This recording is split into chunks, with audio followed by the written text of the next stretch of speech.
Alors, la nouvelle capsule, c'est la colographie et son impression. L'impression de la colographie précédée du gaufrage de la colographie. Alors, je prends une plaque un carton rigide qui va être ma base, ma matrice. Sur cette plaque-là, d'abord, j'ai conçu un dessin dans ma tête, j'ai prévu quelque chose. Alors, je m'en viens. Ici, je peux montrer que un élève avait fait d'abord son personnage, un personnage de conte. Il est venu le dessiner en entier et par la suite, avec différents matériaux, des ciseaux, de la colle blanche, il est venu recouvrir son dessin. Alors, moi, si je voulais venir faire le corps, par exemple, cette partie-là, je pourrais m'en venir dessiner, pas dessiner, mais découper. Une partie comme celle-ci pourrait devenir le corps de mon petit personnage. OK? Alors, avec de la corde, je pourrais m'en venir, je ne sais pas, faire le contour du visage. Comment je procède? C'est que je viens avec la colle blanche, avec une petite spatule.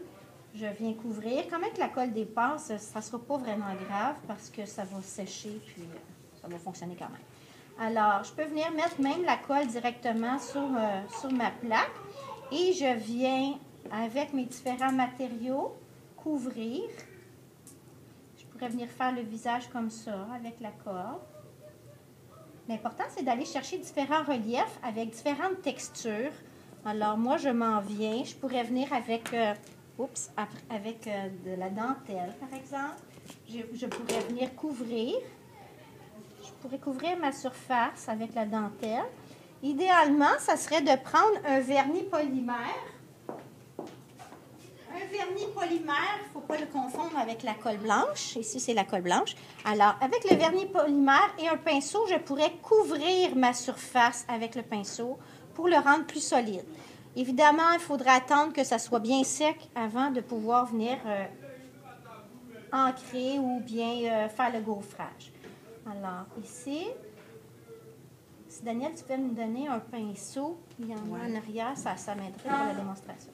Alors, on va venir faire ça comme ça. Alors, tous les matériaux que tu veux, tu peux venir avec des lignes rigides. Un gros pinceau, ça fait-tu? Oui, ça va être correct. Alors, on peut venir avec du bois, différents petits morceaux, merci. Alors, on pourrait venir installer des lignes tangibles. On va appeler ça tangible. On va venir... Il faut vraiment prendre le soin de mettre de la colle. Là, je vais... Et puis, en laissant des espaces. Et puis là, à ce moment-là, quand ça va être bien sec, ça va être solide. Je pourrais venir avec le vernis polymère, appliquer une couche sur mon tissu. Là, puis ça va le sceller. Ça pourrait être plus solide par la suite. OK?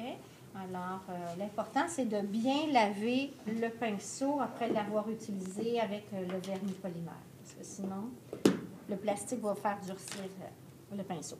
Ici, j'en ai fait une plaque tout à l'heure. Par contre, je n'ai pas mis le vernis. On va tenter quand même l'expérience d'abord du gaufrage. Alors, je m'en viens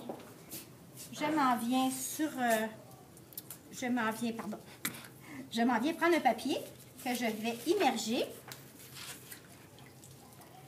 Je fais le même principe. Je viens enlever le surplus d'eau sur les deux côtés.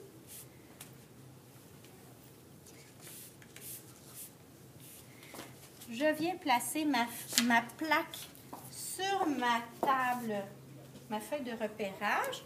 Je viens avec mon papier humide le placer. Je prends le soin de tenir ma feuille très haute et je dépose ma feuille sur la table. Je viens avec le gaufrage et à deux, on va se mettre face à face. Ça va apporter un peu de résistance, il faut y aller délicatement. Alors, on tire et on pousse. OK? Juste une fois seulement. Il faut faire attention de ne pas faire débarquer la... Alors, ici, il y a beaucoup de pression. C'est pour ça qu'il y a beaucoup de plis. Peut-être qu'on pourrait enlever un linge, une feutrine. Alors, j'espère que ça va être correct. Alors, ici, on a le gaufrage. On peut remarquer qu'il y a un peu de couleur qui est apparue. C'est parce que le carton ondulé que j'avais utilisé comportait déjà une teinte de peinture. Alors, normalement, il n'y aurait pas du tout de couleur si tu avais pris des matériaux neufs. Ici, si c'est humide, on peut tirer comme ça sur le papier. Le gaufrage va reprendre, le papier va reprendre sa forme. Ça va donner un bel effet. Alors ça donne un gaufrage. Ça se peut que des fois, si tu prends un carton ondulé rouge, ça se peut que ça teinte un peu, mais ce n'est pas forcément désagréable.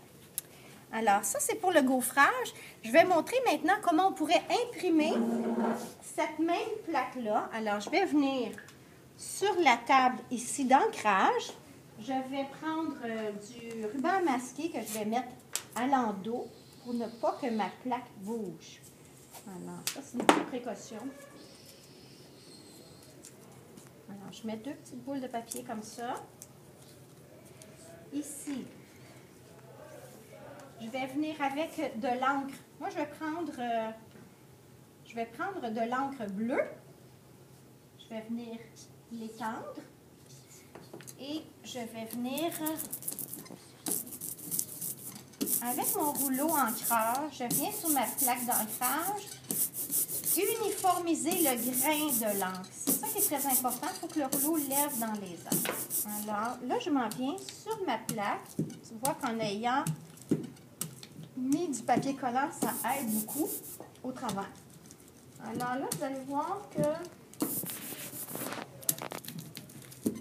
tu lèves ton rouleau. Si la dentelle était collée avec un polymère, ça serait beaucoup plus facile. Alors, si jamais tu vois qu'il n'y a pas suffisamment d'encre, il n'y a rien qui t'empêche de venir en rajouter. Alors, tu peux venir en rajouter un peu. C'est mieux d'en mettre moins et de revenir que d'en avoir trop.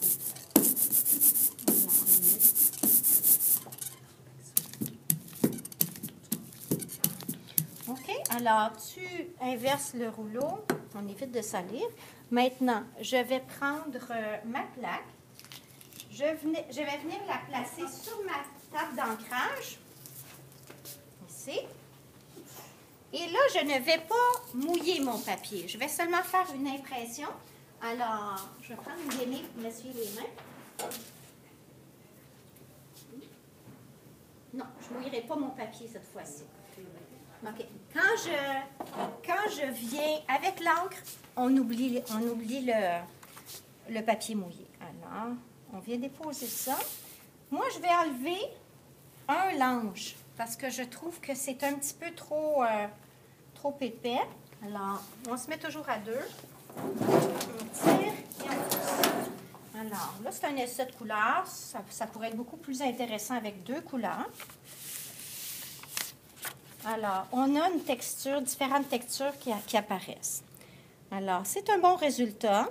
On voit les lignes bien droites là, des petits bâtons et la dentelle, ça fait des effets plus flous. Alors, c'est le résultat. C'est bon.